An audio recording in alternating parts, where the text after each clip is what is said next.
বৌদি প্লিজ বলো না, বয়ফ্রেন্ডের সাথে রাতে ঘুরতে যাবো, ভোরবেলা ফিরবো, মায়ের হাত থেকে বাঁচবো কি করে, বলো না। আরে কেন, আমরা পুজোর সময় যেভাবে বেঁচেছিলাম।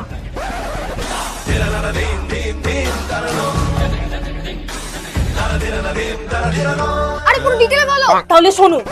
বৌদি এত রাতে ঠাকুর দেখতে বেরোচ্ছ, মা জানতে পারলে? আরে পারবে না, সেই ব্যবস্থা করা আছে। কিন্তু মেকআপটা কি দিয়ে করেছো, হেভি লাগছে তো। প্রথমেই আমি ইউজ করেছি ফেসেস কানাডার রোজ গোল্ড স্ট্রোক। এই স্ট্রোক ক্রিমটা একটা ইনস্ট্যান্ট গ্লো দেয়, কারণ এতে আছে শিয়া বাটার আর হাইলুরোনিক অ্যাসিড। এখন এটা আমি ফেসেস কানাডার HM 3-in-1 ফাউন্ডেশনের সাথে মিক্স করে ইউজ করব। এটা ফাউন্ডেশনের সাথে সাথে ময়েশ্চারাইজার আর সানস্ক্রিনেরও কাজ করে, তার সাথে 24 ঘন্টা অবধি হাইড্রেশন ও ফুল কভারেজও দেয়। এবার ফেসেস কানাডার কমফি ম্যাট ওয়াও লিপস্টিকটা দিয়ে আমি আমার ফুল মেকআপটা কমপ্লিট করব। এটা ভীষণই light weight, food proof, transfer proof আর বাজেট ফ্রেন্ডলি। মাত্র 299 টাকায় তোমরা পেয়ে যাবে। আসলাম। ঠিক আছে, আমি আমার ঘরে যাই।